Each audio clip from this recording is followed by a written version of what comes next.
Comecei capoeira ali com meus 13 para 14 anos de idade, no salão da igreja do bairro Pompeia, na época que foi fundado a Fundação Internacional Capoeiraço das Gerais, o Mestre Museu e tal. E é o bairro onde eu cresci com os amigos de infância da casa da minha avó, o bairro que eu morei até os meus 5 anos de idade, mais ou menos. Minha avó, por parte de pai, era dali, do Pompeia. E meu pai casou com minha mãe e foi morar nos fundos da casa da minha avó. E aí lá, eu fiquei até os 5 anos quando minha mãe engravida do meu irmão e meu pai compra um conjunto, né, financiamento BNH, tal, lá no bairro Havaí. Aí a gente vai para lá. E aí todo final de semana no Pompeia, casa de vó, aquela coisa, casa sempre cheia, vários tios. E lá que, na brincadeira de rua com o povo, que eu fui acessar a capoeira. Assim, primeira vez de fazer uma aula, de ter um contato. Mas não necessariamente foi a primeira vez que eu vi, né?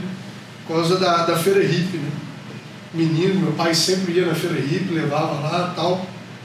Mas você lembra quando você escutou a primeira vez o som de um berimbau? Olha, eu acredito que foi ali na década de 80, cara, final de 80, porque eu devia ter meus 9, 10 anos de idade, menino, na feira.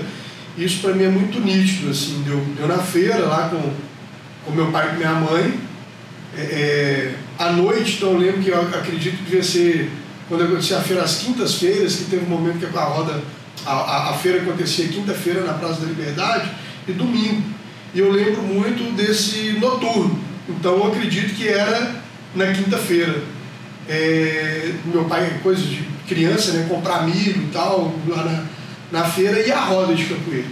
E eu lembro de 2 personagens assim que hoje me vem à memória, que eu acredito que devia ser Mestre Dunga e Mestre Negão.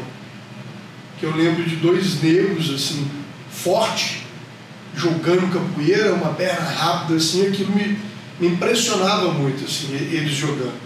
Que era o barulho, né, da roda de capoeira ali acontecendo, que eu acho que chamava a atenção das pessoas e que meu pai me levava lá com a minha mãe para poder ver.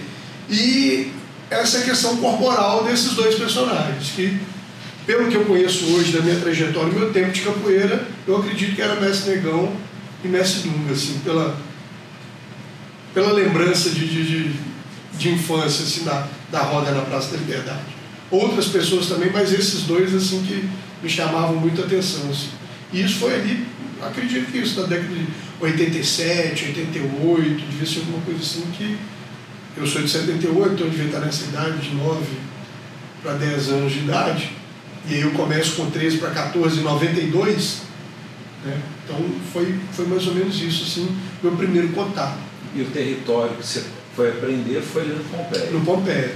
Aí eu comecei capoeira lá no Pompeia mesmo ali, e depois de um tempo eu comecei a treinar lá no Havaí, dando aula. Quando eu vou para o Havaí, na verdade, eu treinando no Pompeia, no salão da igreja, as aulas pararam num determinado momento, e eu já trabalhava e estudava. Eu comecei a trabalhar muito cedo, sempre trabalhei desde de moleque assim, e eu fui estudar à noite muito cedo. Naquela época eu podia, né? Eu com 14 anos de idade eu estava estudando à noite. Eu trabalhava o dia inteiro e estudava à noite. E trabalhava até que no funcionários na época. Aliás, trabalhei na fábrica, primeiro foi na farmácia de office boy, depois fui para a fábrica de batata frita com meu tio lá no Pompeia também, e fui trabalhar numa empresa de turismo. Aí nessa época da empresa de turismo, que ficava o dia inteiro, eu tive que começar a estudar à noite.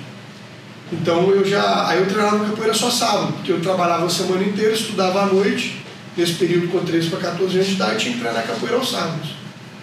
Então eu saía do Havaí, atravessava, né, a cidade, porque Havaí é oeste, Pompeia é leste, e treinava capoeira. E aí depois de um tempo a aula acabou, e aí lá na região do Havaí, no Jardim América, lá na Ventosa, eu saí do grupo porque as aulas acabaram, procurava um outro lugar para treinar, eu fui treinar com o Mandruvá, na Ventosa. Então seu primeiro mestre foi o museu? Foi o museu, mestre museu. Primeiro mestre museu, fiquei lá treinando com ele, até 96 para 97, quando eu treino com o Mandruvá, e fico um tempo com ele, uns 3, 4 anos também. Saio do Mandruvá também, por algumas questões de não concordar com algumas coisas, já estava com idade, já tinha uma certa postura e tal, frequentava as rodas, já estava rodando com capoeira assim, viajando para o Rio, para outros lugares. E foi onde eu saí de lá, em 2000 para 2001. Aliás, em 99 eu saí para de treinar com o Comando no VAR. Em 99 para 2000 eu resolvi largar tudo para poder viver de capoeira. Eu estava trabalhando numa churrascaria lá em Betim, nessa época, de garçom, e substituí o churrasqueiro às vezes. Aí acho que foi a última vez, eu falei assim, agora não der certo na churrascaria, eu falei, se eu não começar a ganhar um dinheiro agora, eu vou fazer o que eu quero, o que eu gosto. Vou chutar o balde para poder viver de capoeira. E aí foi o que eu fiz na época. Nesse momento lá, eu lembro que eu estava na churrascaria, eu comecei a fazer uns cursos, na época eu tinha aquele curso de técnico de educação física, do CEDEF, que eram uns 3, 4 anos, 2002 para 2003, eu fiz esse curso. Aí fiz esse curso lá do técnico de educação física, de musculação e nutrição, fiz vários cursos, primeiro socorros na Cruz Vermelha, para poder encarar a capoeira e viver de capoeira. E assim foi feito. Aí foi na época que eu saí de lá, aí eu lembro que eu procurei o Mestre Mão Branco. Tinha pouco tempo que ele tinha mudado para o bairro Havaí, lá no Alto Havaí, onde era a sede dele, né, do Capoeira Gerais, que ele montou lá. Eu procurei ele e já era corda azul, né, que eu dava aula. Já tinha meus alunos, meu projeto que eu dava aula começou de 96 para 97. E aí fiquei um tempo, mas foi pouco tempo, foi uma passagem, foi bacana. Na verdade, o meu horário de treino era meio-dia, porque eu trabalhava, nessa época eu estava trabalhando de barman na boate, que tinha um clube MTV, depois veio Pio Box, estava na Savassi. E eu virava à noite, então pegava o serviço 8, 9, 8, 8 e meia da noite, largava às 5 e meia, 6 horas da manhã, 7 horas da manhã. E aí eu comecei a treinar lá meio-dia, era o horário que tinha de treino. Eu treinava com o Mestre Mão Branco e quando ele não estava, às vezes que ele viajava, na época era o Marquinhos Coreba. Marquinhos Coreba que puxava o treino, o mestre Marquinhos Coreba, puxava o treino quando o mestre não estava. Eu lembro que na época, quando eu saí, foi nesse período que eu lembro do Capoeira Gerais, que foi a chegada do Dinho. O Dinho tinha chegado de Recife, estava indo treinar, foi nesse período. Mas eu acho que eu treinei lá, foi uns 10 meses, assim, não chegou a dar um ano, sabe?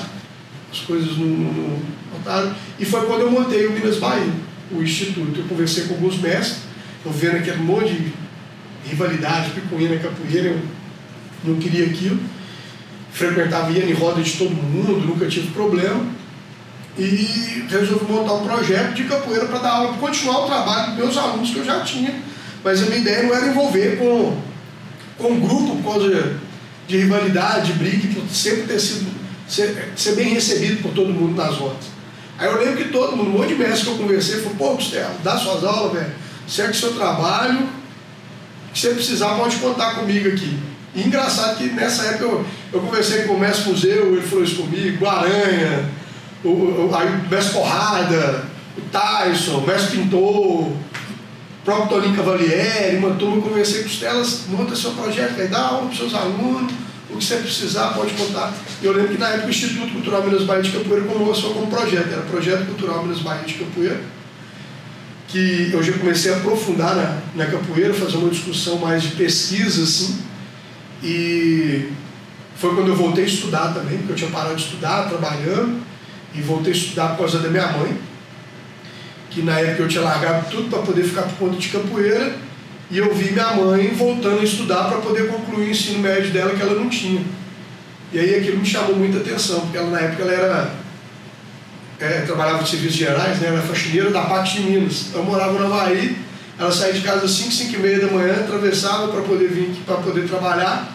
Chegava em casa quase 6 horas, 18 horas assim, sentava, põe o pé para cima, tomava um café rapidinho, põe a mochila, andava, saía do Havaí até no Cândido Portinari, a pé, voltava a pé, e eu vendo aquilo, falei, pô, eu com a idade que eu estou, parei de estudar, minha mãe voltou a estudar. Aí na época eu falei com ela, mãe, vou voltar a estudar e um dia a senhora vai ter um filho doutor. Mas não é doutor porque fez medicina e advocacia que o povo chama de doutor, não. Doutor porque eu vou ter meu doutorado um dia, vou tirar meu doutorado, só vai ter um filho doutor. E foi quando eu voltei a estudar. Na época eu lembro que uma das pessoas que me incentivaram muito, que eu estava muito em dúvida, né? Educação Física e História. E Eu lembro que tava as brigas com o CREF, com o FEF, aquela confusão danada. Eu acho que desde mais novo, quando eu comecei a pesquisar, escutando muito os mestres mais velhos, uma influência também do meu avô, dessa questão de família, do respeito ao mais velho e tal, que isso veio de família muito comigo. E na capoeira eu sempre tentei escutar os mestres mais velhos. Nunca fui... Roda, eu entrava, fazia 1, 2, 3 jogos ali, mas se tinha um mestre eu queria conversar, escutar. Então eu sempre fiz isso. E na época eu estava dando aula na Savassi, eu dava aula no Colégio Padre Machado, particular, e do lado da Casa da Acolhida, que era uma casa de projeto social que acolhia os meninos do Morro do Papagaio ali, do Marista.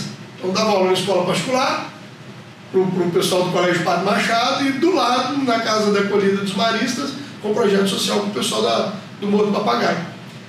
E dava aula lá 3 dias na semana, na Casa da Acolhida e no Colégio Padre Machado, no intervalo de aula. E aí o tempo que eu tinha ali muito, eu fugia da academia do mestre Pintor. Tinha uma amizade muito grande com o mestre Pintor na época, né, na Banso, ali na Prudente, a roda dele, sexta-feira, meio-dia, que ele fazia, participava da roda lá, às vezes, quando dava. E na época dessa questão do CREF, da educação física, eu conversando muito com o mestre Pintor, eu falo que uma vez a gente bateu um papo, ele me influenciou muito isso, que eu estava indeciso, tinha vontade de estudar, ia prestar um vestibular, e eu lembro que até hoje eu pensei 3 coisas para poder, que conciliava com a capoeira: a história, a educação física e publicidade e propaganda, por causa de organização de evento, essas coisas assim. E eu passei os 3, as 3 que eu fiz, um em cada faculdade, eu consegui passar, e aí eu optei pela história. Optei pela história, acho que foi a melhor coisa que eu fiz na minha vida, assim, sem demagogia. E mestre Pintor tem esse dedo. Uma vez eu falei com ele que foi a tua idade, ele brincou, falou: se eu fosse você, eu ia para a história. Não é nem por causa dessa discussão, não, a gente conversa muito e tal. Falei: não, mestre, eu estou pensando seriamente em ir para a história. E foi quando eu fui fazer história. E foi fantástico isso, porque eu estudava capoeira, já pesquisava ali muita coisa. Quando eu entrei para fazer história, em 2004, isso. Tinha acabado de ser aprovada a Lei 10.639 de 2003. Né? Então eu, dentro do UniBH, foi a primeira turma do curso de História que pegou a disciplina de História da África. E foi um professor fantástico, o Marcos Ferreira, que ele não é historiador de formação, mas ele vem da filosofia, e foi para o mestrado e doutorado dele na História. E foi até o responsável que descortinou a questão da revolta de Carrancas em 1833 aqui em Minas Gerais. Então, um pesquisador fantástico, assim, de pessoas que eu tive a oportunidade de ter, e muito crítico e muito sério com o trabalho, e isso influenciou muito ali.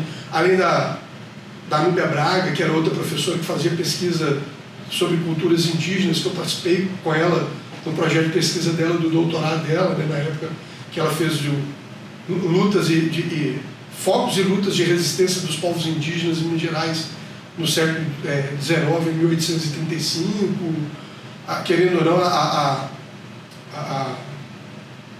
a Bisoca também, que era a grande professora, né, na questão da ditadura militar, de pesquisa militante, todo mundo conhece aí, referência, então foi minha professora. Então eu tive várias influências dentro da história de pesquisadores sérios e bem críticos, assim, né?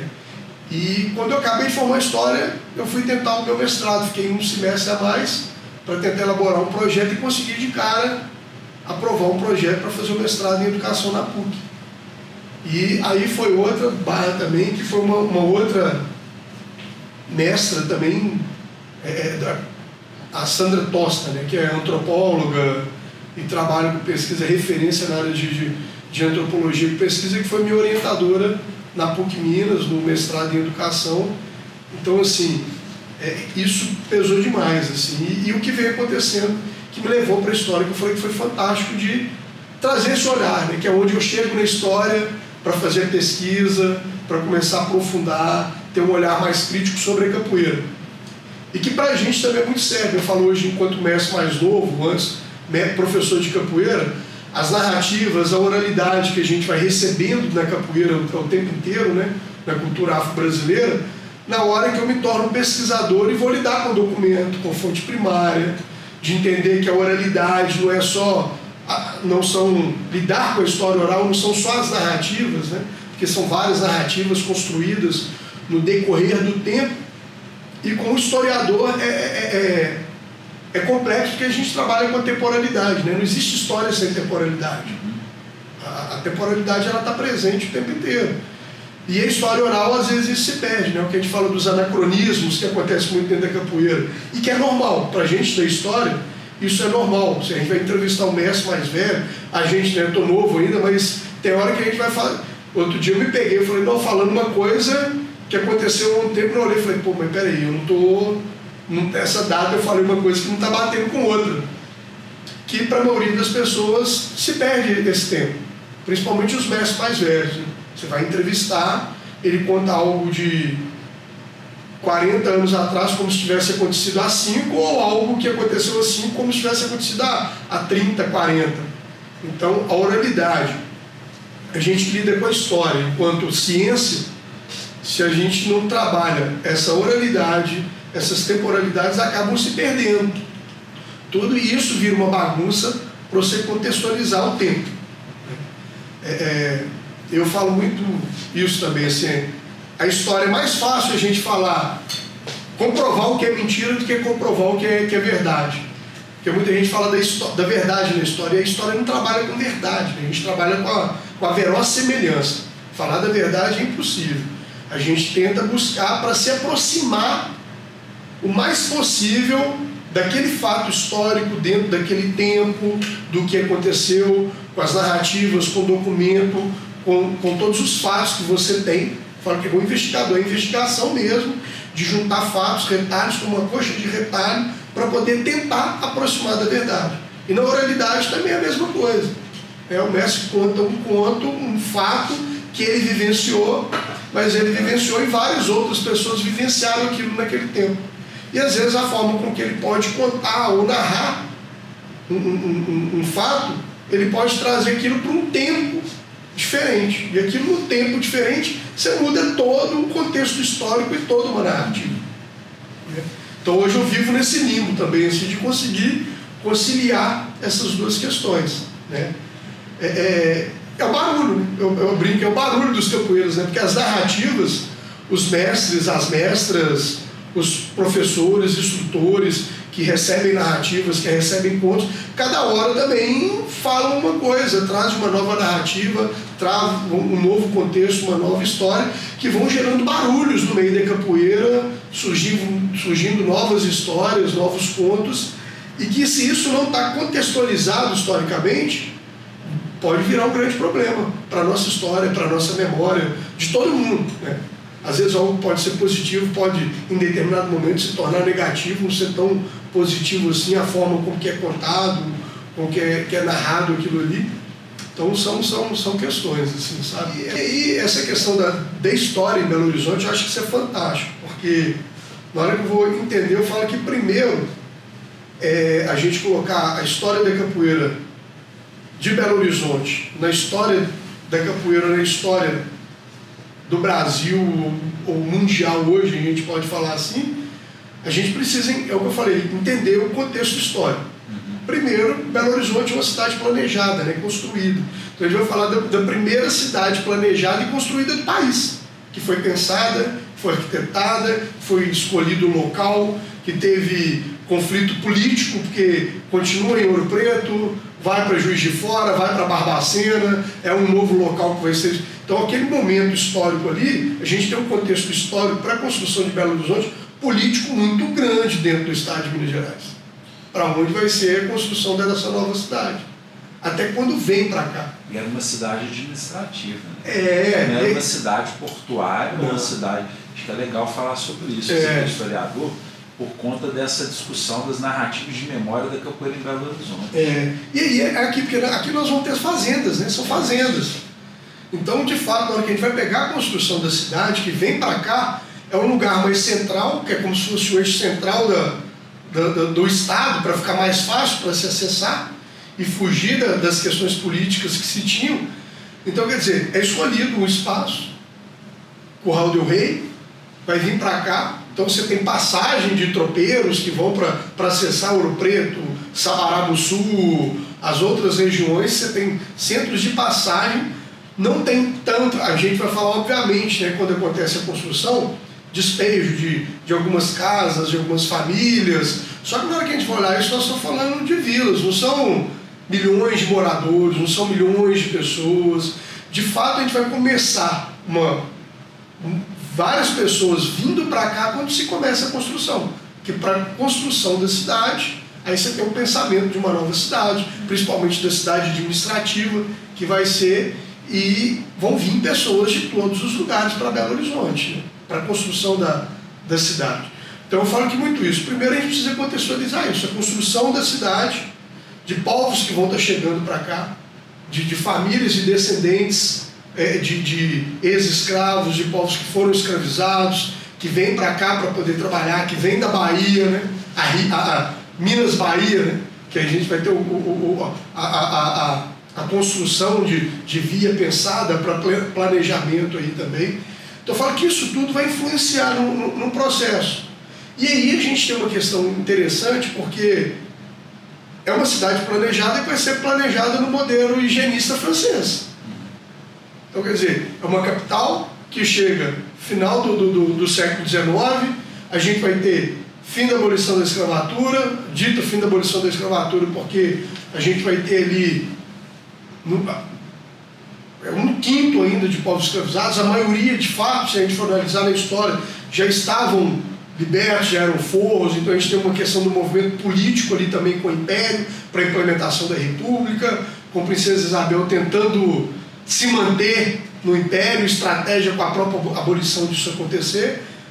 E esse modelo higienista francês, a cidade vai ser toda planejada, pensada. Então, quer dizer, você vai ter a construção da Santa Casa de Misericórdia posteriormente, você vai ter hoje onde é o presídio de Ribeirão da Neves, que é uma colônia corregencional, que os mendicantes, as pessoas que estão chegadas aqui, estão sendo presidirecionadas para lá, para ir para esse lugar, que você não pode ter mendigo na cidade, você não pode ter povo morando na rua. Então você tem todo um modelo pensando para essa construção, né? E isso vai ser interessante por quê? Porque a gente está num modelo que aí eu falo que é um outro contexto histórico da capoeira que eu discuto, que vem numa narrativa diferente um pouco do que foi construído em cima de documentos históricos, né? Que é a questão quando a gente fala da capoeira no século XIX. Que para a gente da história, a gente vai olhar e eu falo, é a capoeira ou o capoeira? Todo século XIX, a gente vai falar do capoeira, é um indivíduo que pejorativamente vai ser chamado de capoeira, de várias etnias, vários povos africanos que foram escravizados e trazidos para cá. E vão ser identificados e dados como capoeira. Não necessariamente que todos eles, existe uma cultura em comum. Então, à margem da sociedade, dentro do processo da escravidão urbana, que vão aparecer esses indivíduos chamados de capoeira. A exemplo que no Rio de Janeiro, por volta de 1870, nós temos capoeiras presos, mineiros capoeiras presos no Rio de Janeiro, do Piauí, de Fortaleza, de Recife, que estão no Rio de Janeiro, esses indivíduos sendo presos como capoeira. Não necessariamente estão aprendendo uma técnica em comum, mas são pejorativamente chamados de capoeira. E todo o século XIX vai se construir uma identidade em torno desses indivíduos. O Código Penal de 1890, eu falo muito isso, que né, todo mundo às vezes fala, a capoeira era perseguida no Código Penal. Não tem a capoeira. É do indivíduo, é o capoeira. O capoeira. Dentro dos vadios e capoeiras, ali a pena é para o indivíduo, o que ele está fazendo, o que ele está cometendo. Então a capoeiragem é decorrência das atitudes do capoeira. A gente tem um outro olhar aí, uma perspectiva um tanto diferente, que isso acaba ajudando a compreender o processo de construção da capoeira enquanto arte, cultura, técnica, conhecimento, técnicas que se misturaram e criaram e deram origem à base que a gente vai chamar de capoeira dentro do século XX. E principalmente com uma influência muito grande, aí sim, baiana. Não tem como a gente negar isso, né? Do final do século XIX para o início do século XX. A chegada do berimbau, porque a gente fala da capoeira no Rio de Janeiro, dos capoeiras no Rio de Janeiro, em Recife, a Malta, a gente não tem presença de instrumento. Então é o corpo, né? É a corporalidade ali, o indivíduo que luta, que resiste, não só contra o branco opressor, mas entre eles mesmo, porque você tem todo um sistema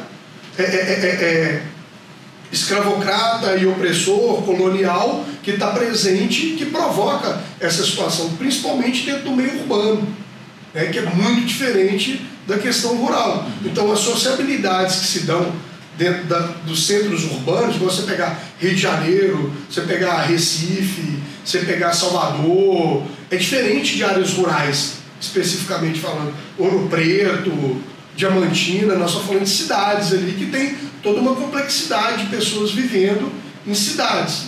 Então isso causa processos distintos e rivalidades, hierarquias dentro da sociedade. E a capoeira, nessa transição, eu falo que isso é interessante porque quando começa a ser pensado e olhar para esses indivíduos, os capoeiras, e uma luta de resistência dentro da República e do crescimento dos Estados nacionais, isso também é uma outra coisa que a gente não pode perder de vista na história, são o surgimento dos Estados nacionais. Porque na hora que a gente vai falar dos Estados nacionais, a gente vai falar do mundo inteiro, não é só Brasil. É onde ali no século XIX vai se de fato consolidar os Estados nacionais, começam a acabar, ruir os impérios, e vem as democracias começam a surgir, e aí para eu ter um Estado nacional eu tenho que ter seu território, sua língua oficial, sua música, sua comida, sua moeda, a sua bandeira. Se começam a ser pensados e consolidar todos esses aspectos para poder dar origem ao que de fato é um Estado nacional e o que é aquele povo-nação, o que é aquela nação. Porque até então, se você tem império, você tem súdito. Todo mundo pertence àquele império. O império ampliou, conquistou um outro espaço, aquelas pessoas que foram conquistadas passam a fazer parte daquele império. Se aquele império perdeu território para outro império que conquistou. Quando a gente fala de Estado-nação, não. Isso tem que começar a ser delimitado. Então, de fato, na hora que a gente vai entender esse processo desse contexto histórico, que a gente vai pensar comida, alimentação, bandeira, hino, música, dança, uma luta que representa aquela nação, aquele país, isso tudo está acontecendo nessa transição do século XIX para o século XX. E isso é interessante porque de fato começa a se pensar em torno dos capoeiras, a capoeira, que vem sendo narrada pelos... como é que eu vou falar? Os escritores do século XIX, né? E adentra o século XX. E aí eu começo a pensar uma luta genuinamente brasileira, que vai dar origem ao Estado Nacional, e se começam a se pensar metodologias e técnicas de ensino para que a capoeira, de fato, seja pensada e consubstanciada essa luta a partir dessas técnicas desses povos, que são a base de construção da sociedade brasileira e que trazem significado e representação, e que, de fato, está presente dentro da sociedade como técnica, como luta, como resistência. Vem a tentativa de Zuma, em 1908, com a ginástica brasileira, metodologia, né? Até a gente combinar com, de fato, com o trabalho que Mestre Bimba faz ali de 18, aí vai vir Mestre Pachinha, vai vir toda uma questão mais presente na Bahia, que eu acho que, de fato, é o que vai dar certo para se criar e se pensar metodologia de ensino de capoeira pautada em tradições de base da influência africana, com a musicalidade, com técnica de ensino, se pensar essa corporeidade da capoeira, se criar uma concepção simbólica e ritual em cima de tradições. E eu falo que isso é fantástico por quê? Porque toda tradição é inventada. Não existe uma tradição que não seja inventada. Algumas a gente consegue identificar, como diria o Eric Hobsbawm, que é o historiador que traz essa discussão das tradições inventadas. Algumas tradições estão mais próximas da gente, que a gente consegue chegar ali mais ou menos quando elas começam a aparecer. Outras não. Tradições que foram tradições durante muito tempo e talvez se perderam, deixaram de existir porque perderam o sentido. Então, no decorrer da nossa história, se a gente for analisar, 100 anos, 200 anos para a história da humanidade é muito pouco. Não é nada. Né? Então, quer dizer, a gente vai falar de várias tradições, de vários povos, conquistas, né? Durante todo o tempo de vivência do ser humano, infelizmente, que é opressão em cima de opressão. Cada momento histórico existe uma forma de opressão. Todo momento do ser humano, a escravidão em um determinado momento. Hoje a gente tem outro modelo de escravidão. Você tem uma escravidão do pensamento, né? A religião faz isso, a cultura faz isso a todo momento, escraviza, às vezes direciona, mas temos momentos de opressão. Às vezes você não vai ter uma escravidão, mas a opressão está acontecendo. A gente vive numa sociedade que oprime o tempo inteiro. Então a gente precisa identificar qual o tipo de opressão que está acontecendo em um determinado momento. Às vezes não é aquela escravidão direta, mas a opressão ela existe e tem um objetivo e finalidade. Então, dentro do processo histórico e de opressão, de um povo conquistando o outro, uma etnia sobressaindo sobre a outra, você tem tradições que são perdidas e outras que são construídas a partir de uma nova linhagem, de novos contatos, de novas percepções do indivíduo vivendo dentro da sociedade, em um determinado lugar, em um determinado tempo, em uma determinada época. Então, que é o que a história faz.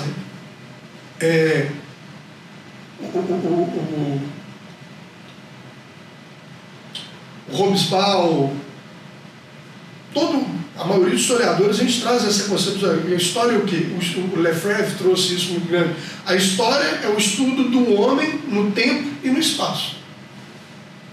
Homem, obviamente, homens, mulheres, crianças, velhos, idosos. Quer dizer, se eu vou estudar uma sociedade, eu estou estudando aquela sociedade, mas em qual época, qual período, qual tempo e em qual lugar? Porque aquela sociedade, daí 40 anos, 20 anos é outra, não é mais a mesma coisa. Então, quer dizer, você tem um tempo histórico, né, que aquilo estuda, aquela sociedade, aquele período. Eu falar da capoeira, da capoeiragem em Salvador, em 1920 é uma coisa. Eu falar da capoeira no Rio de Janeiro em 1920 é outra coisa. Eu falar em Recife é outra coisa. E o berimbau ele está ligado ali na região da Bahia. Né? Justamente. A influência do berimbau ele vai vir da questão baiana. E aí eu acho que isso aí, quando começa a se pensar a construção de uma tradição e de uma nova cultura, ela tem que ter amarrações que vão dar fundamento, alicerce, base. Fundamento mesmo, vai ser a base, né? Fundamento é a base, é o que sustenta. Então, quer dizer, se eu tenho a luta pela luta, que é só o corpo, ela não vai ter tanto sentido para eu falar de tradição. Mas na hora que aquilo ali vem vinculado à questão de culturas africanas, com técnicas africanas, que de fato esses indivíduos que foram escravizados, trazidos para cá, que vão dar base para a construção da capoeira, e a gente vai entender que essas lutas rituais desses povos africanos, eu não digo só povos africanos, mas autóctones, no mundo inteiro, ela não é uma luta briga por briga, ela é ritual, o treinamento é ritual, e às vezes tem canto, tem música, e as pessoas acham que é dança, né? Que foi a narrativa que foi construída durante muito tempo na capoeira, que uma luta que foi disfarçada em dança para não. Se a gente pegar a luta de povos indígenas no Brasil, dos maias, dos astecas, dos povos europeus mais antigos, africanos, asiáticos, a música se fará presente, porque não é a briga pela briga. Ali é todo um contexto ritual, tem um porquê de acontecer. E a música tem influência. E na sua fala, você fala de vários lugares, né, meu velho? De memória. Justamente. Para sustentar a tradição. Né? E aí, para eu entender uma tradição, eu preciso entender todas essas teias de significados simbólicos construídos no território, que vão ser construídos em determinados lugares e sendo influenciados, e que vão dar origem a uma tradição a partir de um determinado momento. Pois é, por exemplo, Belo Horizonte fez quantos anos? 129? Acho que foi isso, né? Pois E a capoeira de Belo Horizonte? Aí é uma coisa interessante, porque aí a gente vai vir nesse contexto, olha para você ver como que são essas construções. Quando eu volto lá atrás, a gente tem, em 1916, a primeira academia de ginástica de Belo Horizonte oferecendo aula de capoeira. Antes de Mestre Limpo e Baixinho está dando aula em Salvador. Aqui a gente tem uma academia de ginástica oferecendo aula de capoeira. Só que não é porque o pessoal fala assim, quem era o mestre que dava aula? Não, se a gente falar em 1916, essa concepção de mestre na capoeiragem não estava estabelecida dessa forma, porque estava se começando a se construir uma tradição. Esses indivíduos que estão lá atrás, de fato, eles vão ser, no século XX, os primeiros mestres de capoeira, porque eles vão conseguir amarrar toda uma técnica corporal com significados simbólicos e metodologias de ensino para ensinar uma pessoa aquilo que está sendo pensado e construído. Porque na hora que a gente fala da capoeiragem, era algo que a gente falou da vivência, da experiência, numa roda que acontecia, que em determinado momento era um confronto, no Rio ou em Recife ou outros lugares, não necessariamente era uma roda, ou a roda é algo estético, né, que se acontece em qualquer lugar, qualquer lugar que alguém para poder parar, para poder ver algo acontecendo, se o indivíduo estiver tocando violão na rua, vai formar uma roda em volta dele, porque é uma dinâmica mais, vamos falar assim, democrática hoje, de falar que as pessoas conseguem localizar tudo. Os povos antigos sentam em roda, isso é uma questão muito africana, do sentar em roda, mas os povos indígenas sentam em roda. Se a gente for ver tanto na Ásia, ou se a gente for entrar em Roma, o Coliseu, é uma roda, é um círculo, é a forma de uma disposição maior de você ver tudo que vai se acontecer. Um teatro, ele é quase uma roda. Os teatros antigos eram, bem dizer, formados em roda, de um tempo que se cria um outro formato. Então, na hora que a gente pensa nessa forma de se ver algo na rua, né, você parar hoje para ver um pastor pregando, forma uma roda dele nas praças, nos lugares, nas ruas. Então, essa dinâmica de se consolidar algo na rua que você está vendo, ou quando você tem uma pessoa que senta em comunidades como são os povos africanos, dos mais velhos comunicar aos mais novos e transmitir ensinamento, isso sempre vai acontecer em roda. E a energia dela, o canto, o falar, parte de um ponto de referência, né? Então, na hora que a gente vem para Belo Horizonte, 1916, eu falo muito isso, a capoeira sendo construída enquanto tradição, você não tem uma metodologia de ensino pré-estabelecida. Esses mestres daquele período ainda não são consolidados quem dão aula ou quem não dá aula, porque o indivíduo é o capoeira. A partir do momento que ele é chamado de capoeira, ele entra numa roja, ele confronta com o outro, ele joga e ele é o capoeira. Ele vai ensinar, transmitir aquilo que ele sabe. E aí, em Belo Horizonte, a gente tem a pessoa falar, quem era essa pessoa? Era um sportman. O cara estava envolvido com esportes na época, que treinava quase tudo, que queria aprender, e ele ia ensinar em determinado momento. Na hora que a gente for ver esse processo histórico. Isso é tão interessante que a gente vai pegar a transição do século XIX para o século XX também com lutas, é quando vai vir as novas Olimpíadas, né? As novas Olimpíadas que a gente tem agora, elas são resgatadas no final do século XIX. A primeira Olimpíada, se eu não estiver equivocado, é em 1898 que ela acontece. E aí é também uma coisa que é interessante, porque aí os estados nacionais e essas Olimpíadas vêm como potência de mostrar qual o estado nacional investe no esporte, tem os melhores lutadores, os melhores competidores, que vão estar inseridos nisso. Então você tem uma disputa de nação, literalmente. Aí não é só um indivíduo que está sendo pensado, é uma nação de uma cultura em detrimento da outra, isso até hoje. Se a gente for analisar hoje as disputas das medalhas de Olimpíada, o Estado liberal, o capitalismo e o comunismo brigam ali, ó. Rússia, China, Cuba, Estados Unidos, França, Inglaterra, vamos ver, está por trás das Olimpíadas, só que infelizmente dentro do processo histórico a maioria das pessoas não percebe isso.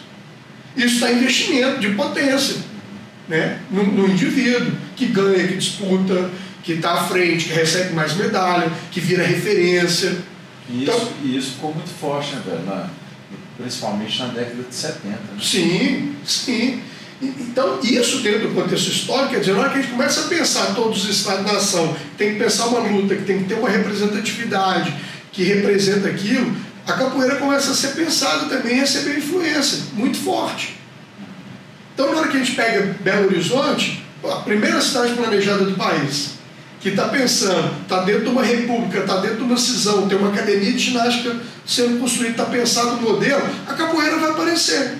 Obviamente, na minha percepção enquanto historiador, que é o que eu vejo, não vai para frente. Não vai para frente como as técnicas de Zuma não foi para frente. O que de fato funcionou e deu certo?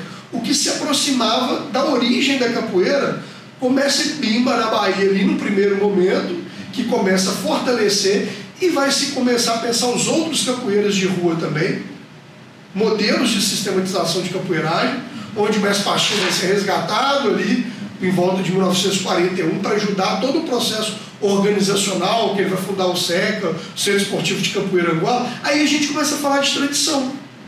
Porque se a gente for escutar esses mestres mais antigos lá, Bahia, Recôncavo Baiano, né? Para mim aí eu acho que tem uma influência da musicalidade muito grande do Recôncavo. O Recôncavo ali para Salvador, né? Eu acho que vai ter uma influência muito grande. É interessante até porque a gente falando do berimbau, essa história que poucas pessoas acho que conhecem, acho que vai estar vindo à tona mais agora com o filme do Besouro que o mestre Sidney fez.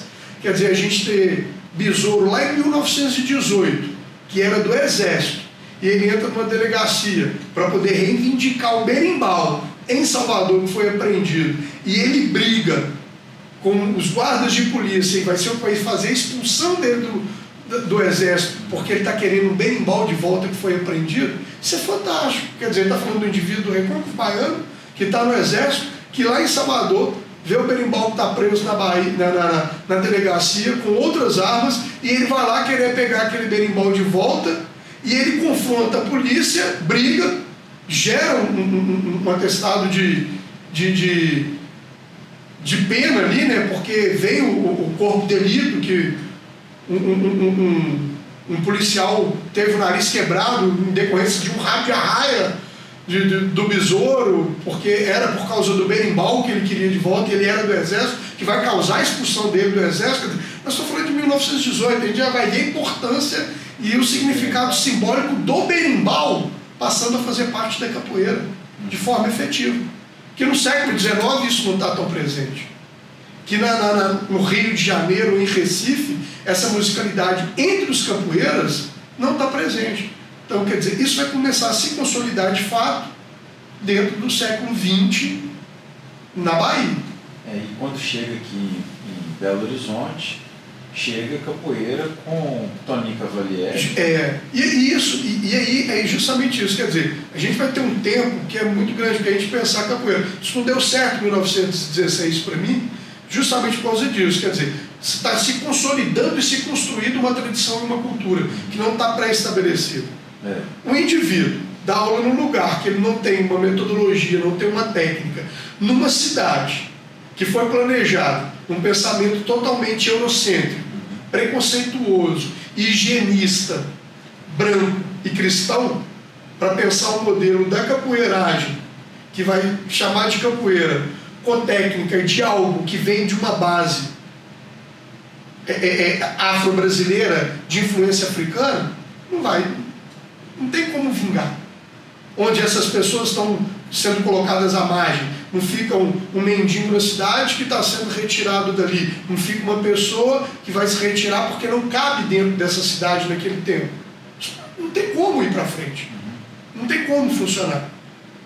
Aí a gente vai ter outros capoeiras passaram por Belo Horizonte, não tenho dúvida, porque a gente está falando de uma cidade planejada que está sendo construída, que você tem um mercado de trabalho em expansão, que todo mundo quer vir para Belo Horizonte, quer passar por aqui, mas você tem também um comércio, né? E a gente vai falar de vários capoeiras que eram comerciantes, que trabalhavam, chapistas, que vinham para trabalhar no comércio, no Ceasa, com certeza passaram por Belo Horizonte. Agora, de iniciar um trabalho de capoeira, que vai deixar aluno, vai dar continuidade, aí é o mestre Toninho Cavalieri, quando ele começa as aulas dele aqui em 1968.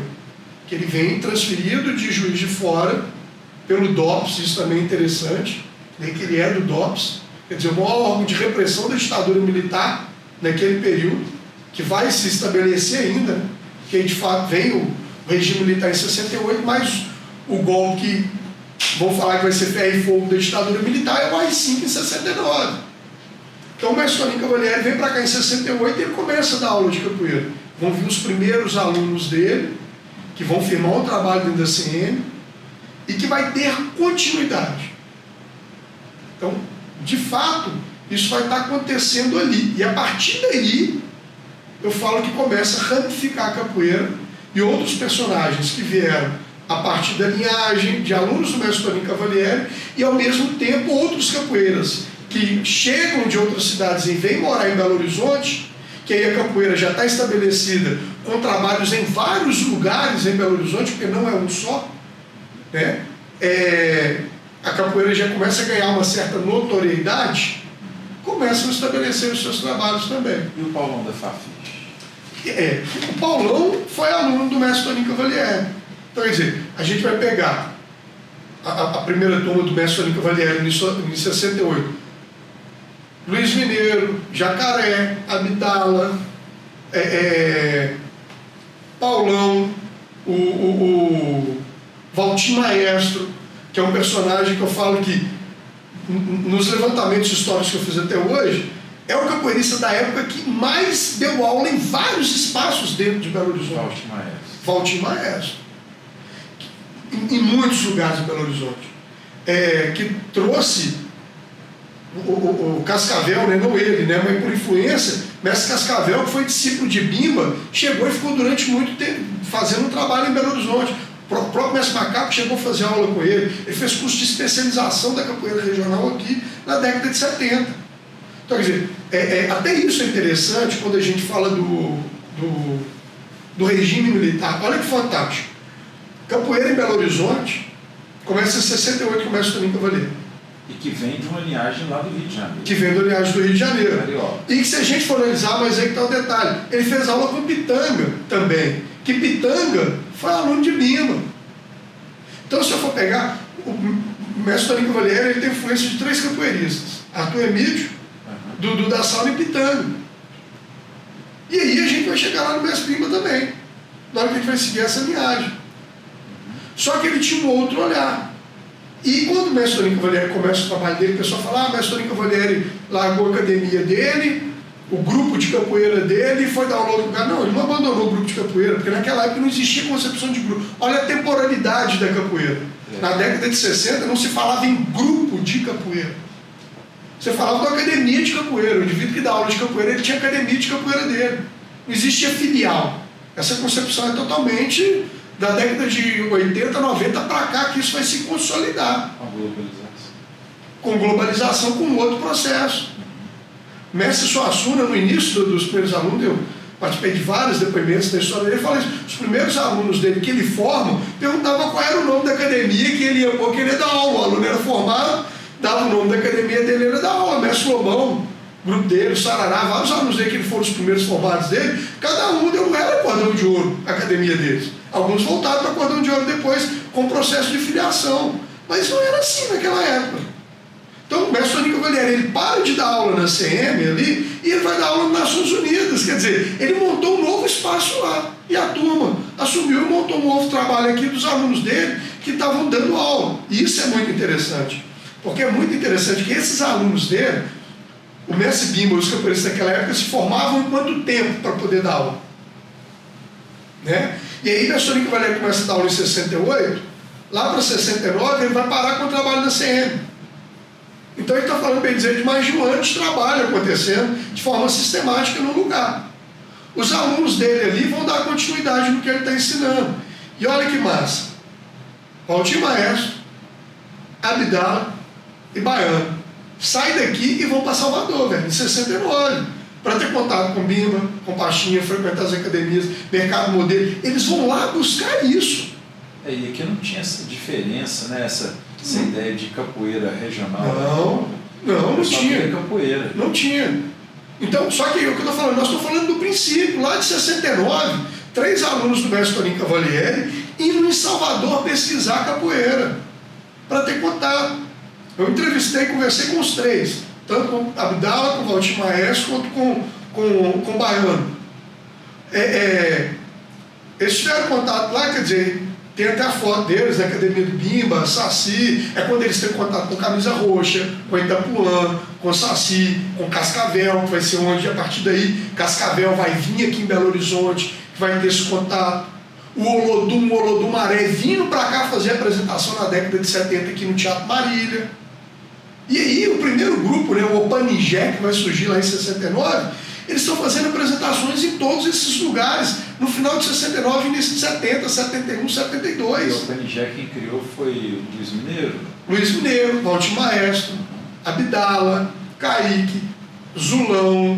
Márcio Alexandre? Não. Márcio Alexandre vem depois, dentro do grupo Palmares, que é quando acaba o Opanigé e funda o Palmares, que vai ter o Mestre Paulão na Fafiche. Isso é bacana, Flash, porque eu falo o seguinte: quando a gente traz a questão do regime militar e da ditadura militar, porque a gente tem essa concepção que a capoeira foi perseguida dentro do regime militar. A gente tem essa fala, parada no ar. São questões que a gente tem que ver que são, em Belo Horizonte, que foram pontuais. A capoeira nunca foi perseguida em Belo Horizonte. Porque a Feira Hippie e a roda de capoeira na Feira Hippie surgem justamente no período crítico da ditadura militar, que é em 69, quando você tem a implementação do AI-5.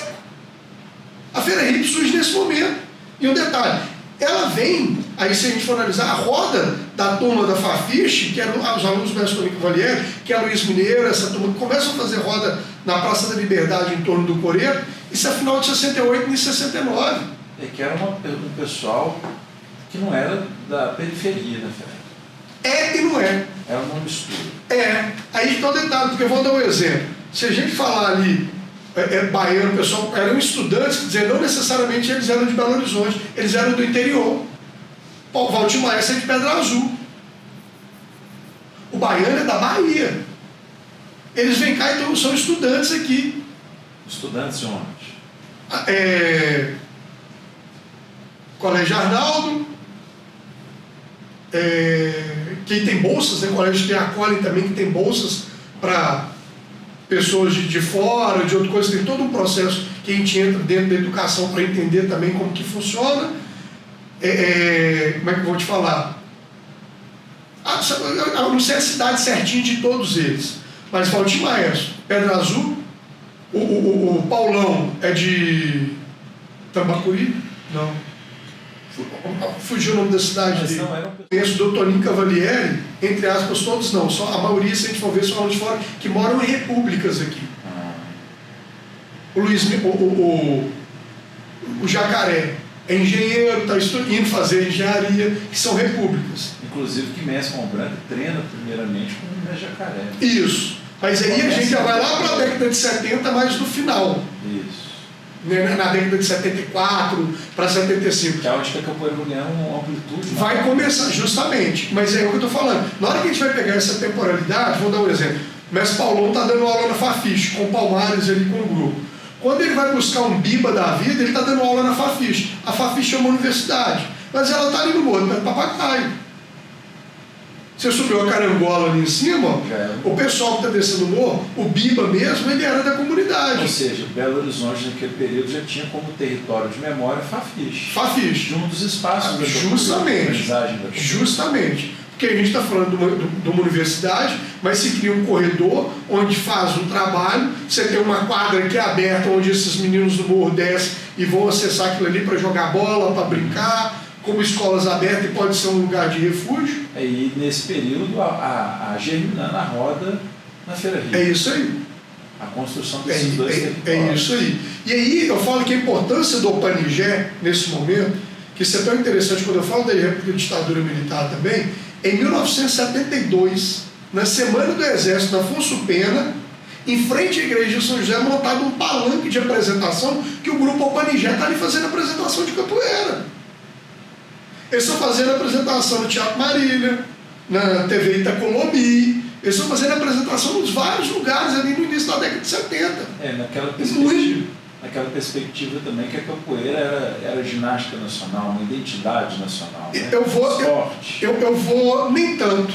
Eu falo que, na verdade, na hora que a gente pega esse momento, que é quando você tem o grupo Olodum Maré, da Bahia fazendo apresentação, que é o que a gente vai falar que vai eclodir a capoeira para o mundo, são grupos parafolclóricos. Que é justamente que a gente vai falar de mostrar a cultura brasileira. O que é a cultura brasileira? O que é a raiz do Brasil? Como que isso começa a se germinar? Você vai ver que são os grupos que eles estão. É o capoeirista, mas é o samba de roda, é uma ukulele, é uma puxada de rede. A gente está trazendo construções, peças teatrais, várias coisas que estão envolvendo, que vai ser a base que vai levar os capoeiristas para o mundo. Então eu falo que a base da origem dos grupos parafolclóricos vai ser a base de construção de se pensar grupos de capoeira e academias de capoeira. Aonde que se organizou o processo de transmissão do barulho, né? É isso aí. E aí é o que a gente fala, na hora que a gente chega, e eu vou entender, quer dizer, quando começam a se constituir rodas de capoeira, grupos de capoeira, e aí a gente entra também numa coisa que é interessante. A gente fala da capoeira de rua em Belo Horizonte, né? Em qual perspectiva que eu vou trabalhar e falar que é da capoeira de rua? Porque a capoeira de rua, ela vem da base do capoeira, que a gente vai pegar, eu falo muito isso, Rio de Janeiro, Salvador, onde você começa, Recife, onde você vai pensar esses indivíduos lutando, brigando, que você não tem metodologia, não tem didática, não tem academia ainda, que você tem algo na rua que é aprendido na oitiva com o outro ali, sem técnica, sem nada. Tem um berimbau, ou 4 ou 5, era o que acontecia na capoeiragem, era aquilo ali, não está sendo ensinado em determinado local, aí a gente fala de uma capoeira de rua. Agora, na hora que a gente pega Belo Horizonte, final da década de 60 para cá, que já tudo começa a ser ensinado dentro da academia, até começa em Dunga, quando ele chega, né, em 71, quando ele chega para cá, que ele tem um contato, começa Negão, Massa Alexandre, no Exército, que ele passa no Paulão, lá na Farfiche, e depois ele monta a academia dele, mas esse Dunga já está montando a academia dele na Vila dos Mamiteiros. Ele já dá um nome, é um local fechado. Ele, querendo ou não, ele já tem uma base de ensino. Ele vai ter corda, vai certificar, cordão, né? Vai certificar os alunos, está com uma metodologia de ensino dele, que ele desenvolveu a partir da vivência dele. Não é rua. O pessoal está aprendendo com ele na academia dele. Porque a capoeira de rua em Belo Horizonte, ela nasce dessa experiência das rodas. Da roda da Feira Rica. É isso aí. E aí a gente vai ter esses indivíduos que treinam capoeira com esses mestres. Vou falar esses mestres, esses primeiros mestres lá atrás do passado, né? Que eu vou falar, até isso é interessante, cara, pra você ver, quando eu comecei capoeira lá atrás, em 92, quando eu falei que eu ia começar a capoeira, eu tinha um time meu, que eram 8 irmãos, 4 homens e 4 mulheres na casa do meu pai. E toda a família, 4 homens, você tem um brigão, né? 4 homens vivendo junto, que é a turma antiga. Mulher, eu tinha um tio meu que ele era o bicho, ele era o brigão da família, tal, aquela coisa toda.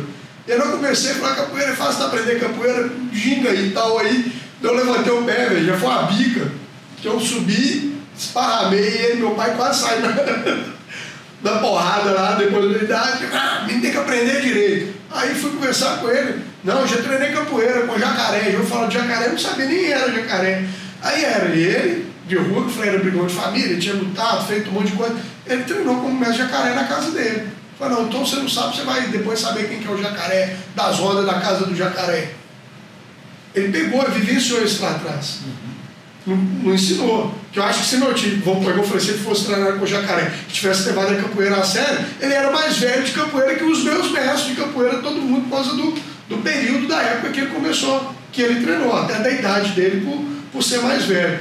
Então, quer dizer, eu falo que os alunos do mestre Toninho Cavalieri, a partir dali, jacaré, então essa turma que começam da aula e se espalham em territórios, vai pegar esse imaginário da capoeira, as rodas, principalmente a roda da Feira Hip, que começa a aparecer, depois o mestre Dunga chegando, estabelecendo também roda na Praça 7, talvez fazendo a roda na Praça da Estação, fazendo roda em outros pontos que até então as rodas não estão sistematizadas, mas começam a acontecer outras rodas.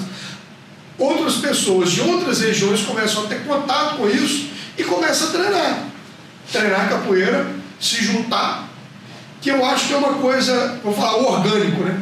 Aquilo eu ser menino. Quando eu via o pessoal treinando, dava tempo de treinar, eu fazia alguma coisa sozinho. Quantos mestres de capoeira não falaram que o primeiro contato deles com a capoeira foi de reproduzir o Capoeira Sem Mestre, o livro Capoeira Sem Mestre, que pôs na mão e leu aquilo ali, estudou aquilo ali. Mas vários mestres antigos falam isso. Não tem relato de números. Que viam aquilo na televisão, eu chegava, via e começava a treinar por conta para melhorar e para poder aperfeiçoar isso. E quando você vai falando dessa questão desse movimento histórico das pessoas, dos grupos de capoeira começando a se constituir a partir dos movimentos dos grupos parafolclóricos, isso acontecendo em Belo Horizonte, se avançando, as rodas de rua gerando uma cultura de capoeira de rua que está começando a ser criada ali na década de 70. Né? Então, assim, a importância, né, do território como é esse lugar de sustentação e de possibilidade dessas trocas. É isso aí. E essa questão dessas trocas, eu falo que isso é muito importante porque cada momento a gente vai pegar a dimensão de Belo Horizonte. Né? Igual eu falei, pegar Belo Horizonte, lá quando a gente falou do início da construção dela, está pensando na Avenida do Contorno, né? Tudo que está dentro da Avenida do Contorno. Exato. Depois, olha a dimensão que Belo Horizonte vai virando em cada momento histórico dela. Olha o tamanho de Belo Horizonte. Olha o que é Belo Horizonte hoje. Não era aquilo que era lá atrás. E você, como historiador, quais os lugares de memória, depois que a gente escutou os mestres falando, pela sua experiência, que você acha que esse barulho dos capoeiras em Belo Horizonte é marcante e que é necessário ações, inclusive, da própria gestão pública para poder promover, né, a manutenção desses espaços? Aí eu falo uma questão que é muito séria, porque na hora que a gente entra em territórios, acaba que são olhares distintos. Quem está no local, quem está no território, a gente conhecer essas pessoas, o pertencimento que eles têm àquilo, porque é a questão do patrimônio. A pessoa fala assim, muita gente não preserva porque não conhece. Não, tem um monte de gente que conhece tudo, mas não existe pertencimento. Se não existe pertencimento, não existe preocupação. O problema está com o pertencimento. Então, eu falo que a gente identificar pertencimento, onde que a maioria dos capoeiristas em cada local tem, porque para mim tem vários bairros de Belo Horizonte, principalmente da década de 80, 90 para cá, que existem inúmeros capoeiristas, mestres de capoeira que fizeram bons trabalhos.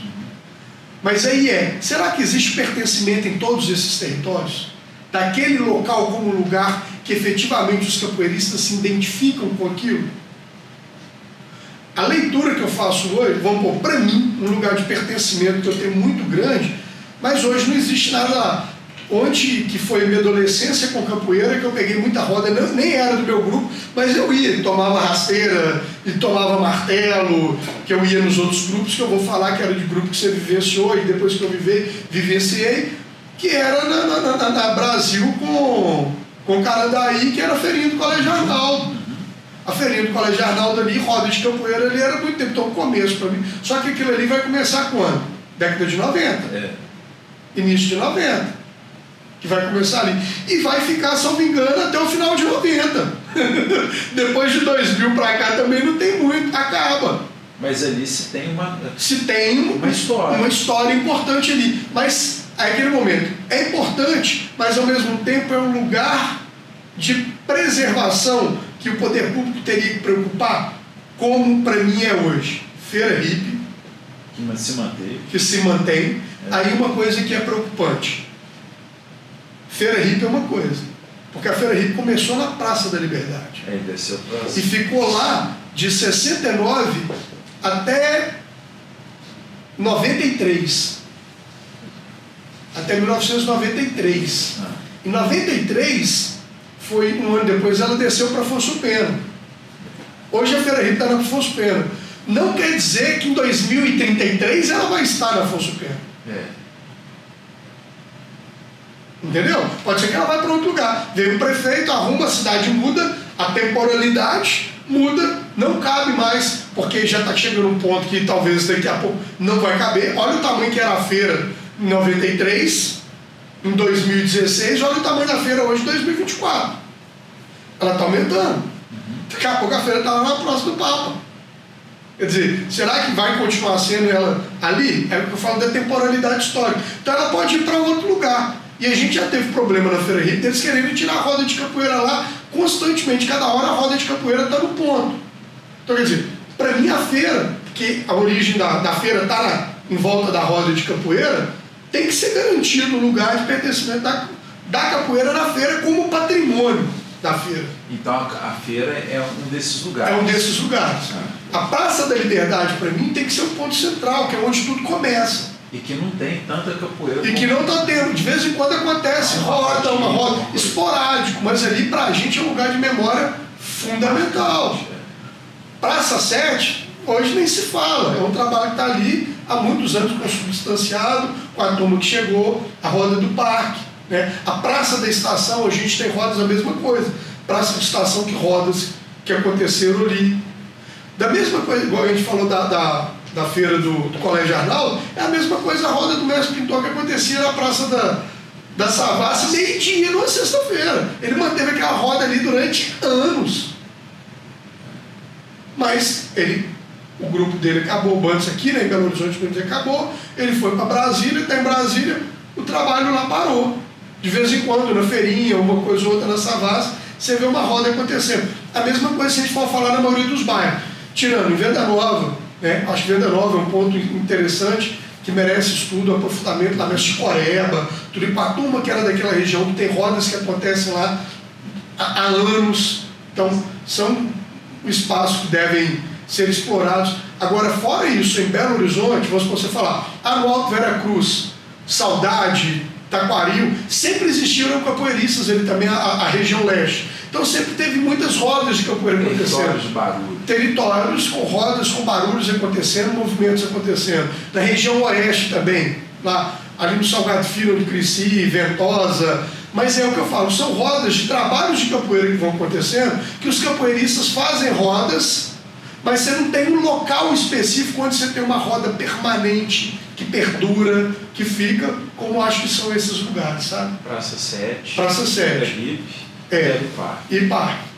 Então eu penso que lugares de barulho, da capoeira, sonoridade, que atrai pessoas, esses lugares são lugares estratégicos em Belo Horizonte e que tem um pertencimento da memória histórica da capoeira no decorrer do tempo, é atemporal esses lugares. E você como um mestre, você formou mestre quando? Ano passado, 2023. Você recebeu o reconhecimento através do mestre Jaime. Isso. E aí você como um mestre novo nessa história da capoeira de Belo Horizonte, talvez quarta geração de mestre, qual que, no seu ponto de vista como mestre de capoeira, qual que é essa importância, então, desses espaços para a manutenção desse barulho que conta essa história para as novas gerações que estão aí na capoeira, que talvez não estejam tão antenadas nessa importância da memória? Eu falo porque, infelizmente, não só agora, mas em todo momento, aquilo que a gente falou, quando a gente vai falar de uma tradição, né? Em lugares que o corpo veio primeiro. E depois, quando a gente fala da Bahia, quando a gente pensa, para mim hoje, quando eu falo de pensar a capoeira enquanto tradição, cultura, é século XX para cá. Recebe técnicas, influências ancestrais de vários povos africanos, de vários elementos para a constituição da capoeira. Mas ela é tradição de 20 para cá. E aí não é só o corpo, esse corpo está vinculado a várias tradições. Eu acho que todo mundo precisa se atenar a um pouco mais a esse processo da cultura enquanto tradição. Porque se eu penso só o corpo enquanto luta de forma objetiva, falando que a capoeira sempre foi luta, mas sempre a luta corpórea contra o outro, e eu não entendo que tem todo um sistema, toda uma cultura, toda uma criação, que lá atrás a gente falou de que oprime, e eu tenho que entender onde essas opressões estão acontecendo, isso perde o sentido. Então o indivíduo ele quer ir numa roda que não interessa onde ela for, mas se objetivar a competição e a luta onde aquilo vai ferver, aquilo é interessante. E cada hora ela pode estar num lugar de forma diferente. Mas na hora que eu penso num lugar que tem história, que tem memória, que tem tradição, que tem um início e tem porquê, onde tudo começou, o processo começa a ganhar outro olhar e outro sentido. Que é o que eu acredito, que espero contribuir com isso, talvez de começar a se pensar um processo da importância da Praça da Liberdade, da roda de capoeira na Praça da Liberdade. Porque amanhã a gente pode ser proibido de fazer roda na praça. Vamos chegar lá e fazer uma roda, não pode. Você vai ter que ter autorização para poder fazer uma roda aqui. Opa, peraí. Isso é muito sério. Então acho que quem está chegando, e não só da roda em si, mas da questão da capoeira, que o corpo, a luta, o jogo duro, ele está atrelado à tradição. Que o barulho, que chama a atenção das pessoas, o som, o berimbau, a musicalidade, tem sentido. E que isso vem para o corpo. Se ele deixa de ser visceral, se perde todo o processo e o jogo de capoeira se transforma em outra coisa, como a gente vê acontecendo. Às vezes a capoeira perde o elemento principal dela, que tem música, que tem ritmo, que tem significado, tem codificação através do toque, que o indivíduo não consegue nem escutar o que está sendo tocado e caminha para o outro lado. E aí já está fazendo uma luta que nem é mais a luta da capoeira, já é outra luta. Por isso a importância disso, né? E aí, assim, e você como mestre capoeira, qual que é a mensagem, né, o conselho que você deixa para quem está começando capoeira hoje, para quem está entrando no trabalho de capoeira, os jovens aí que estão com 10 anos, 11, 12, 13, adolescentes, que estão começando a avançar nesse processo? Eu costumo dizer, e falo muito isso para os meus alunos, né, que não é meu. A gente escuta isso em várias culturas, com vários povos, com os mestres mais velhos. Primeiro a gente precisa se conhecer, saber a nossa história, de onde que eu vim. Porque talvez se nós não sabemos quem nós somos, foi difícil até de eu entender quem que eu sou. Se eu não entendo quem eu sou agora, eu me perco, porque eu não sei nem o que eu quero, meus objetivos, onde eu quero chegar, o que eu quero alcançar, eu me perco. E aí eu não sei o que eu faço amanhã. Então, quer dizer, se eu tenho um mestre eu preciso entender quem é esse mestre, qual linhagem que eu venho, o que ele trabalha com capoeira, como que ele trabalha. Não de uma linhagem ser melhor ou criar juízo de valor, mas eu preciso entender essa essência. Não que eu concorde com o meu mestre com tudo, porque nenhum mestre concordou com o mestre dele passado. O conflito de geração, como existe de pai para filho, existiu de mestre com mestre. Mas você tem uma influência, você recebeu uma linhagem que você tem o seu início. Isso, como que eu quero construir e caminhar para isso? Tem uma história, tem um porquê. Às vezes não tem entendimento, porque eu tenho o que eu recebi e o que eu busquei. Toda pessoa está pautada nisso, todo mestre, todo discípulo, todo aluno, ele tem o que ele recebeu, mais o que ele foi buscar. E isso é muito particular de cada um. Então eu falo muito isso com os meus alunos. Olha, você tem o que eu posso te contribuir e dar para a sua construção. Agora tem o que você busca. Tem a sua vivência, a sua experiência, a sua caminhada. A sua caminhada não tem como eu fazer por você. Agora você tem que entender que para eu estar trazendo algo para você, foram muitos que passaram para chegar até a mim o que eu estou transmitindo hoje. Então ter o cuidado e a sensibilidade de compreender então, esse caminho, essa linhagem. Que foi perseguida, que foi caminhada até chegar a quem está vindo todo. Então acho que o problema para mim hoje, talvez das novas gerações, e alguns mestres em si podem ter culpa, que não estão preocupados com isso, estão preocupados só com o momento. E se eu preocupo só com o momento, ele pode ser muito perigoso. Porque eu preocupo só no agora.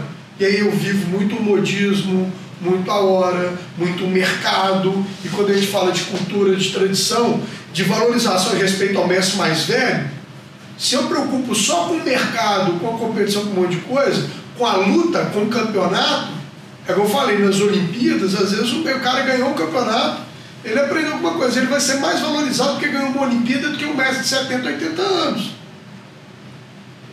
Que foi uma caminhada gigante para poder chegar lá. Para mim, um exemplo concreto disso tudo, eu sempre dou, é do Taekwondo. Taekwondo, ele entra, a primeira vez que ele entra no esporte de demonstração, acho que foi nas Olimpíadas de Seul, salvo engano, em 88, 88, eu acho. Ele vai como esporte de apresentação. Em 92 ele entra como esporte oficial. Você pegar as lutas lá atrás, eram maravilhosas, fantástico. Vai ver o que é o Taekwondo hoje nas Olimpíadas. O cara está marcando ponto e está correndo do outro para poder ganhar o ponto para ser medalhista. A essência do taekwondo não existe nada lá. Tipo, os grandes lutadores de taekwondo, nenhum está lá. Se você for na Coreia e pegar os grandes, eles são críticos. E a capoeira está indo por esse caminho. Está indo por esse caminho. Isso para mim é um problema. Agora, pensando no que a gente já falou também, e a gente falando em relação, que já tocou aqui no assunto, né, da importância do berimbau, então você podia fazer a demonstração de um toque de berimbau, falar sobre esse toque, né, para você, o significado dele, cantar uma música para nós.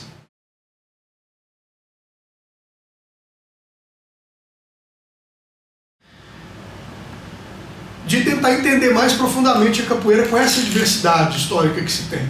Que para mim ainda é um problema quando a gente fala só de Angola e regional. Para mim não é só isso.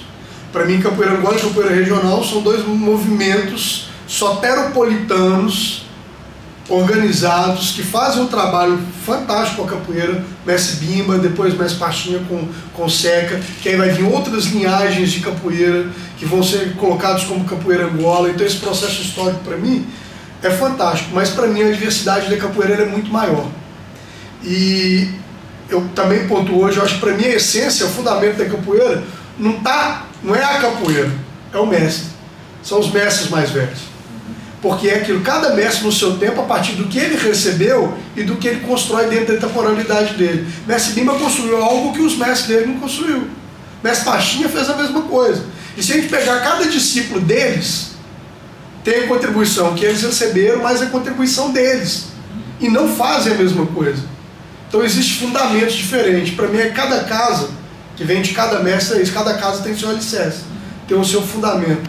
Então eu falo muito isso, o fundamento não é da capoeira, é do mestre, a partir de um entendimento de significados simbólicos que ele recebe, sabe? E aí eu hoje, no meu trabalho, eu trabalho muito, tanto com um São Bento Grande de Angola, um São Bento Grande, que eu acho que é a base do que durante muito tempo foi da maioria dos grupos de Belo Horizonte, o São Bento Grande e o São Bento Pequeno, que muita gente, infelizmente, chamava o São Bento Grande de toque regional, que não era, eu falo que é aquele, o acessar, cada um fala de um jeito, mas infelizmente foi isso, chamavam toque, veio como regional, não era regional, até entender a origem. Eu trabalho ainda com ele, muito com os meus alunos, até para entender isso, e o São Bento Grande da capoeira regional, além de outros toques. Mas é aquilo que eu falei, minha experiência, a forma que eu tento trabalhar para os meus alunos até entender a diversidade e a diferença que se está presente dentro da capoeira, né? Obviamente o barulho, né, assim, que muitos que me chamou a atenção primeiro mesmo foi o São Bento Grande.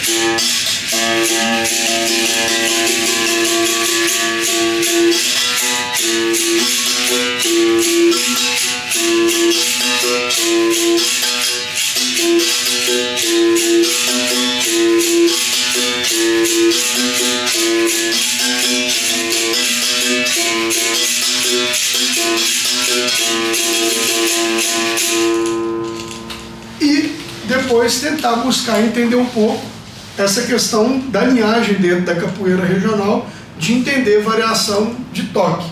Obviamente, o timbre do berimbau seria diferente, né? Não deu para trazer todos, mas acaba a gente trabalhando o timbre, a amarração, veio sonoridade diferente, mas eu acho que a questão do ritmo dá para a gente poder entender.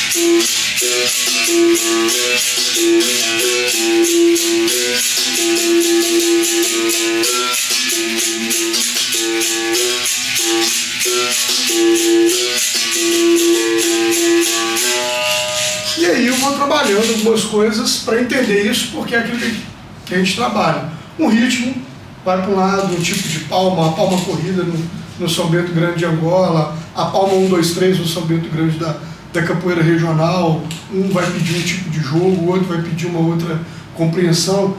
Então eu tento trabalhar isso muito com a questão dos meninos no jogo. Até para eles entenderem até um comando, às vezes, do próprio berimbau. Né? Quando você quer trabalhar, avisar, olha, sai da roda. Com a minha turma, eu hoje faço com eles, às vezes, na roda um jogo de compra para eles entenderem o que está acontecendo aqui fora. Né? Que vai numa roda que é assim, então eles têm que saber como se portar. Mas lá dentro, comigo, no meu trabalho, só se sai do pé do berimbau. Então, quer dizer, está jogando, há que seja o São Bento grande, eles têm que estar jogando e perceber que vai sair mais 2 do pé do berimbau, que eu dei um comando aqui que vai encerrar o jogo para poder entrar mais 2 que está no pé do berimbau, que não vai ter um compra. Então, acho que essa sonoridade, se a gente não trabalha, e fica esse compra-compra exacerbado quando a gente vê muito, e às vezes ritmo muito acelerado, que é outra questão que está acontecendo hoje, né? São Bento Grande aqui. A percepção vai mudando, essa corporeidade, a tradição, por que se abaixa no pé do berimbau, por que sai daqui, são várias tradições, vários significados simbólicos que para a gente tem muita importância e que vão se perdendo. Então isso é muito...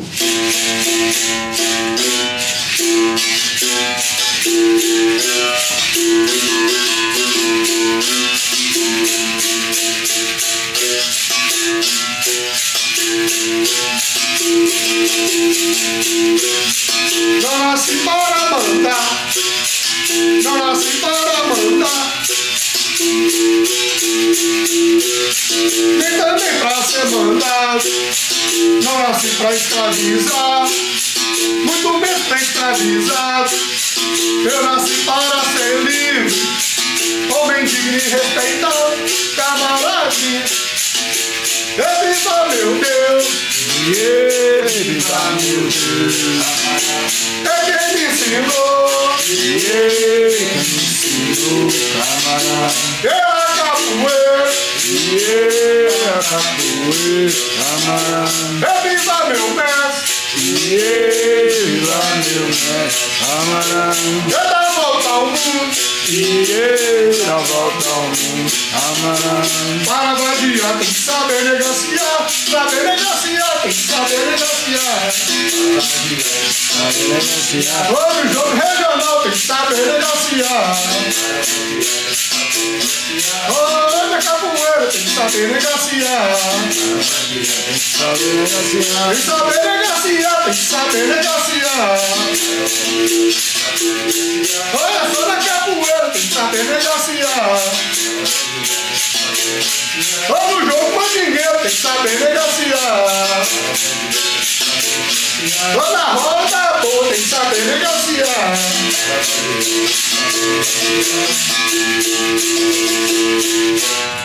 Aí. Fechou. Quantas horas aí? 9h20.